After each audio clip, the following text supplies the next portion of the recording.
안녕하세요. 반갑습니다. 오늘 말씀은 이제 민수기 27장에서 31장입니다. 요절은 27장 17절. 그들 앞에 출입하여 그들을 인도하여 출입하게 하사 여호와의 회중에 목자 없는 양같이 되지 않게 하옵소서.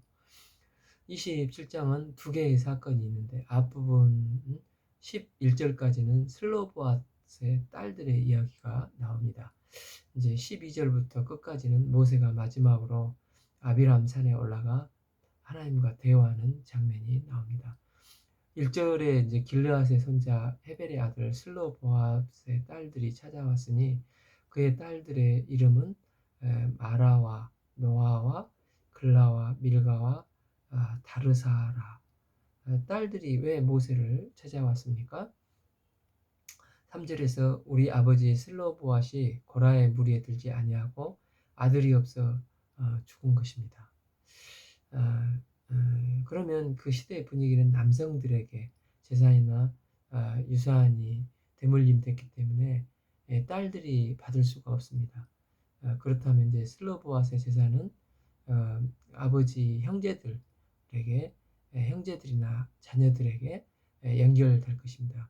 이에 대해서 그 딸들이 옳지 않다. 우리 아버지의 격을 우리에게 주셔야 합니다. 하고 모세에게 와서 말합니다. 모세도 이런 경우가 없어서 이제 당황스러웠을 것입니다. 이 부분에 특별히 그동안 하나님의 말씀이 없으셨고 꼭 남자들에게만 유산이 간다. 이것이 하나님의 명령이었다기보다는 그냥 그 시대의 자연스러운 생각들이었다는 것입니다. 그 시대의 사람은 다 그렇게 생각하고 있었기 때문에 모세가 아니었으면 감히 여자들이 나선다 하면서 이런 자에 거절할 수도 있었을 것입니다. 그러나 모세는 이제 온유함이 승한 자이고 또 자기가 결정할 수 없다는 생각이 있었습니다. 그래서 이제 5절에 결정권자가 되신 하나님께 모세가 아뢰었습니다. 6절 여호와께서 슬로브와 딸들의 말이 옳으니 그들의 아버지의 기업을 그들에게 돌릴지니라.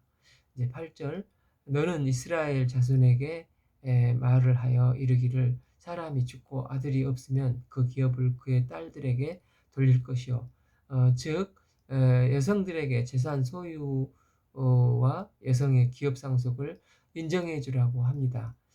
당시 입장에서 이 성경을 읽으면 엄청난 파격적인 내용이었습니다.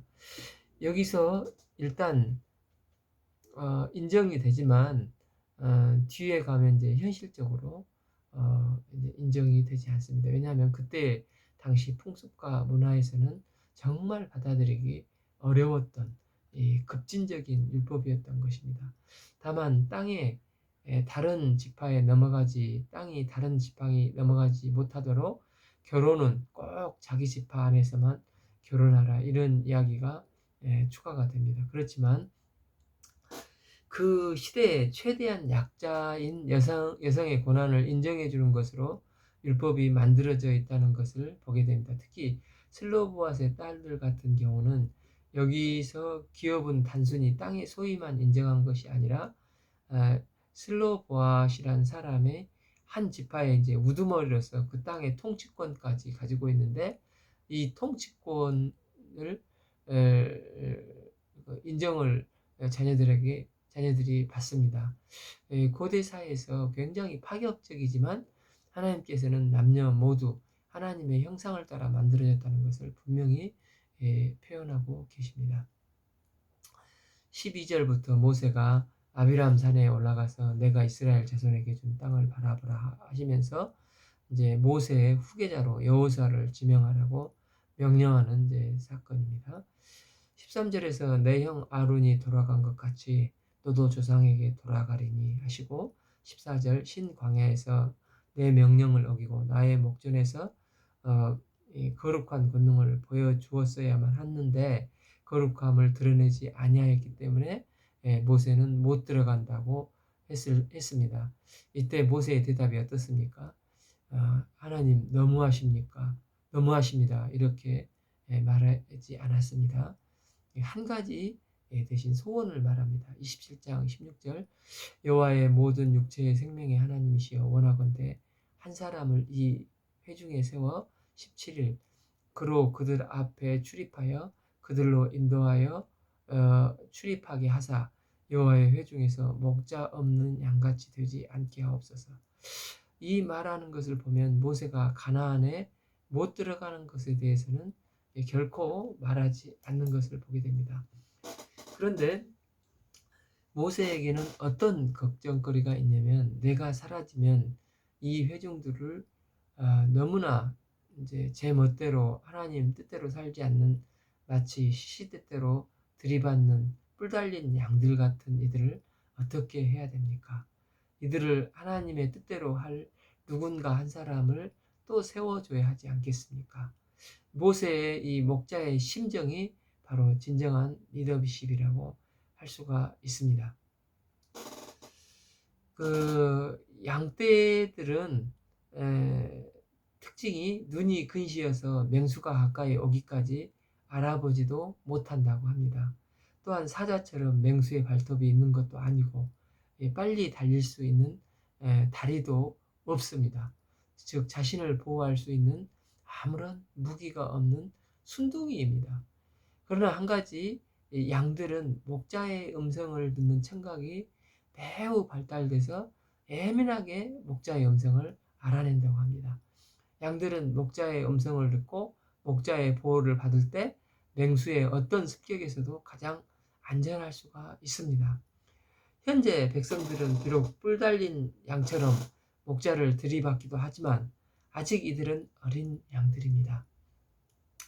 이들에게는 지속적으로 케어할 목자가 필요합니다. 모세는 지금까지 험한 광야길에서 문제 많은 백성들을 하나님께 죽기까지 인도할 참 위대한 목자의 삶을 살았습니다. 모세는 이제 이 하나님의 부르심으로 이 세상을 떠나 하나님 나라를 가야 합니다. 그러면 이 양떼들을 누가 돌볼 것인가? 이게 걱정이 되어서 하나님께 고민을 말합니다. 이들을 인도할 참 목자를 세워주도록 하나님께 아뢰입니다. 18절 그러니까 여호와께서 이르시되 눈의 아들 여호수아는 그 안에 영이 머무는 자니라. 너는 데려다가 그에게 안수하라 말씀하십니다. 하나님은 여호수아를 하나님의 영이 그 안에 있는 사람이라고 하셨습니다. 하나님께서 쓰시는 조건이 무엇입니까? 어떤 능력이 아니라 그 사람의 중심에 하나님의 영이 머무는 자입니다. 하나님의 영이 머물 때 백성을 목자의 마음으로 양들을 사랑하며 품을 수가 있습니다. 하나님의 영이 머물 때 하나님의 말씀을 절대적으로 순종해 나갈 수가 있습니다. 하나님께서는 하나님의 성령이 그 중심에 머무는 여호수아를 목자로 삼아 데려다가 안수하라고 하십니다. 21절에 그는 제사장 엘르알살 앞에 설 것이요 엘르알살은 그를 위하여 우빔의 판결로 여호와 앞에 물을 것이며 그와 온 이스라엘 자손 곧 온 회중은 엘르알살의 말을 따라 나가며 들어올 것이니라. 이 모세는 군사 지도자요 또 정치 지도자이면서 재판장의 역할도 하고 성경의 저자이기도 하며 하나님의 뜻을 묻는 제사장 역할도 다 했습니다.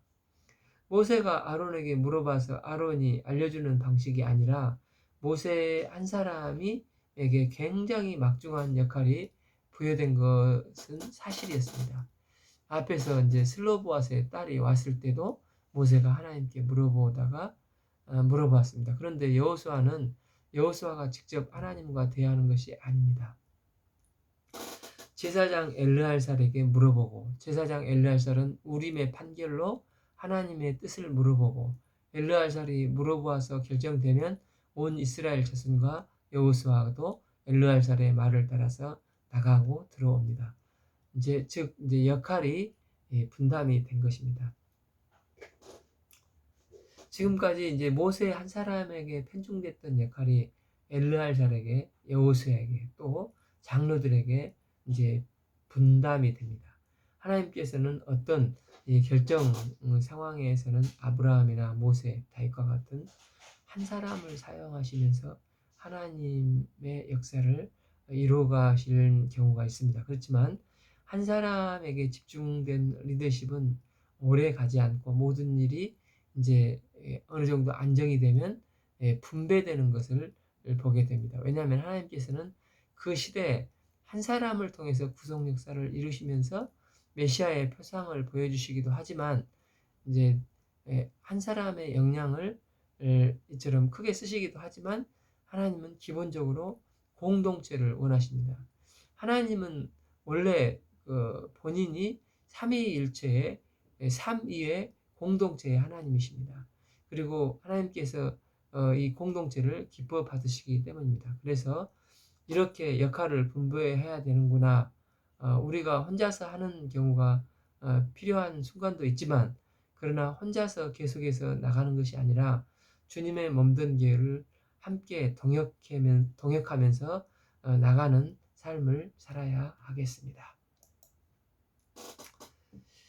그런데 28장에서 그동안 있었던 제사와 절기와 세부사항을 조금 보완하게 됩니다. 말씀드렸듯이 민수기는 이미 있었던 율법의 세부사항을 보완하는 역할을 하게 됩니다. 그래서 이제 28장 9장에 이제 절기들을 제정합니다. 3절에 매일 드려야 할 상번제 제사입니다. 4절에 아침에 양 한 마리, 저녁에 양 한 마리, 그리고 번제에는 항상 드리고 5절에서 소제에는 밀가루에 기름 반죽이 된 것을 드리고 7절에는 전제는 술을 부어서 드리는 겁니다. 이렇게 매일 드리는 상번제가 있습니다. 안식일에는 이제 안식일에도 상번제는 이어져야 하는데 9절에 양 두 마리도 이제 제사 두 마리로 이제 제사를 드립니다. 그리고 11절에 매월 초하루 제사는 송아지 두 마리와 양 8마리를 드리고 15절에 속죄제로는 순념소 한 마리가 추가가 됩니다. 그리고 절기들이 나오는데 28장에서 6월절과 칠칠절이 29장에서는 나팔절과 대속제일, 초막절이 나옵니다. 1월 14일과 14일은 6월절이고 15일부터는 무교절이라고 했습니다. 6월절과 초막절은 8일짜리 기일들인데 6월절은 당일 있고 그 뒤에 무교절이 이제 7일 일주일 이어집니다. 초막절은 이제 시작부터 8일까지 있습니다. 즉 이거 상번제가 매일 아침 저녁 양 한 마리씩 드리는데 특별한 날에 안식일, 초하루 또 방금 말한 절기들이 때에는 어떻게 상번제를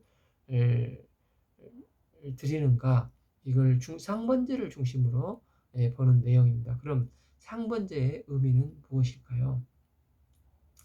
우리가 제사라 할 때 속죄의 관점을 생각합니다. 즉 제사가 속죄 제사야만 그러나 꼭 그것만 있는 게 아니라 이제 서원제, 낙헌제 등 다양한 의미의 제사들도 있습니다.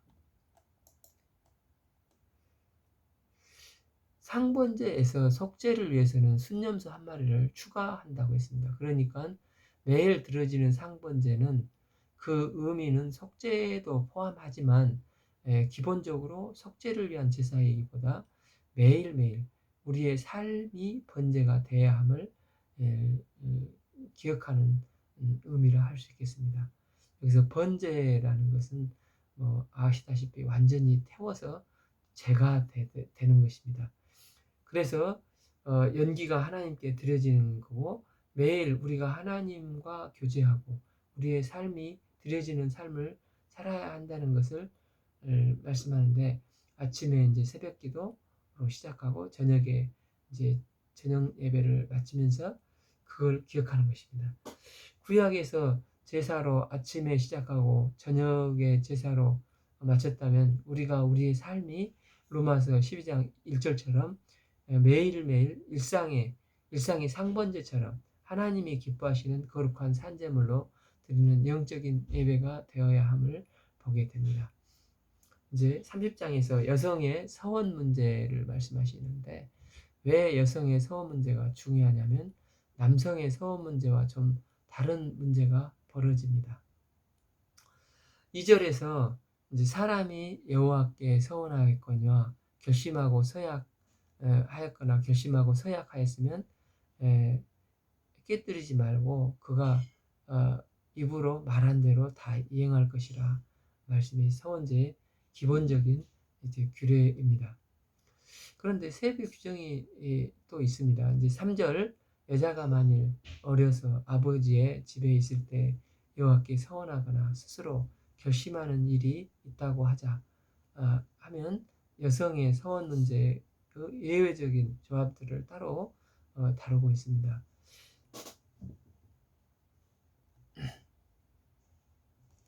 남성의 서원 문제는 본인이 갚으면 되는데 여성의 서원 문제는 재산 소유가 본인이 아닌 경우가 있을 수 있습니다. 결혼 전에 여성의 것은 아버지의 것이고 결혼 후에 여성의 경우는 남편에 이제 속해 있는 것입니다. 이처럼 당시 일반적으로 여성의 재산 소유가 인정되지 않는 사회에서 여성이 서원을 했는데 여성 본인이 서원을 했는데 아버지나 남편이 허락을 안 해주는 경우는 어떻게 해야겠습니까? 서원을 했으니까 갚아야 하는데 못 갚으면 하나님께서 내 죄값을 물으신다는 하나님에 대한 두려움이 있고 또 공개적으로 공적인 서원을 했을 경우에도 못 감당했을 경우에 공적인 사람들의 질타에서 자유로울 수가 없었고 또 본인 양심도 굉장히 슬플 것입니다. 내가 하나님께 정말 은혜를 받아서 혹은 간절한 마음으로 자원해서 서원을 드렸는데 그것을 갚지 못하는 현실적인 상황이 있을 수가 있습니다. 그런데 하나님께서는 이 규례를 통해서 거기에 넘어 얽매이지 말라고 하십니다. 하나님께서는 하나님과 관계가 고민과 근심거리가 되지 않기를 원하십니다. 물론 서원을 가볍게 여기는 것도 문제이지만 그렇다고 해서 현실적으로 불가능한 상황 가운데서 서원을 갚지 않으면 너의 죄를 묻겠다 이런 하나님이 아니시라는 것입니다. 이런 상황에서 약자인 여성을 보호하심으로 이 법이 보강해서 만들어진 것입니다. 즉 그 사회 통념상 아버지의 재산인데 아버지가 허락을 안 해주면 어찌할 수 없고 그런데 여기서 명확히 그 선을 그어주십니다. 만약에 이제 5절에서 아버지나 남편이 거부하면 그걸 안 해도 괜찮다고 여성의 책임이 아니라고 책임을 묻지 않겠다고 하십니다. 만약 아버지나 남편이 처음에 하지 말라고 했으면 그냥 이건 죄가 없고 괜찮다고 그러는데 14절 15절에서 남편이 처음에는 해도 될 것처럼 아무 말 없다가 여성이 막상 하려고 하니까 그때 중간에 거부를 하면 이 여성에게는 책임이 없고 그건 남편이나 아버지 책임이라는 것입니다. 이 세밀하게 여성을 배려하는 것이라고 볼 수 있겠죠.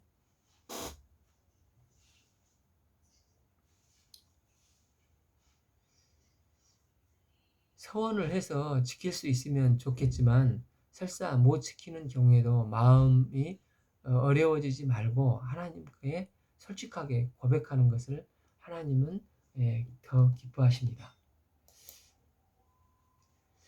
31장으로 이제 넘어가면 미디안을 갑자기 이제 미디안을 공격하라고 하십니다.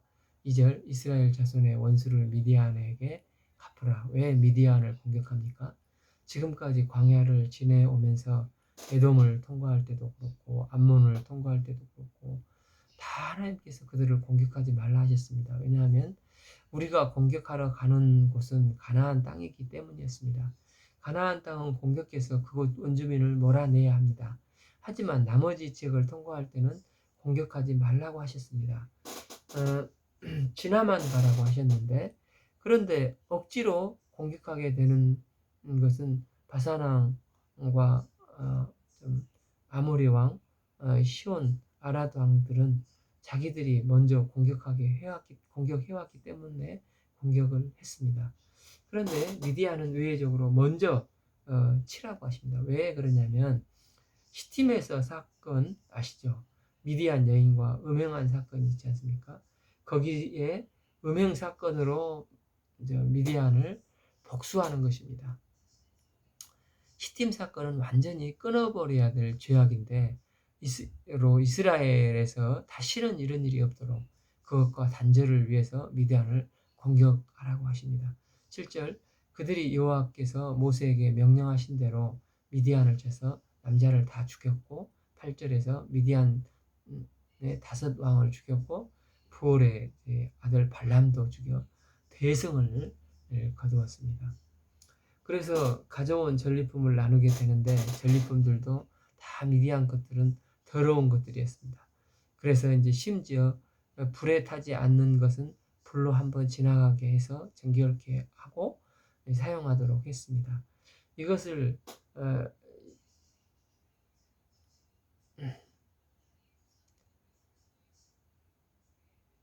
22절 이제 금, 은, 동, 철과 주석과 납들이 22절 이제 불에 견딜만 한 모든 물건은 불이 지나가게 하라.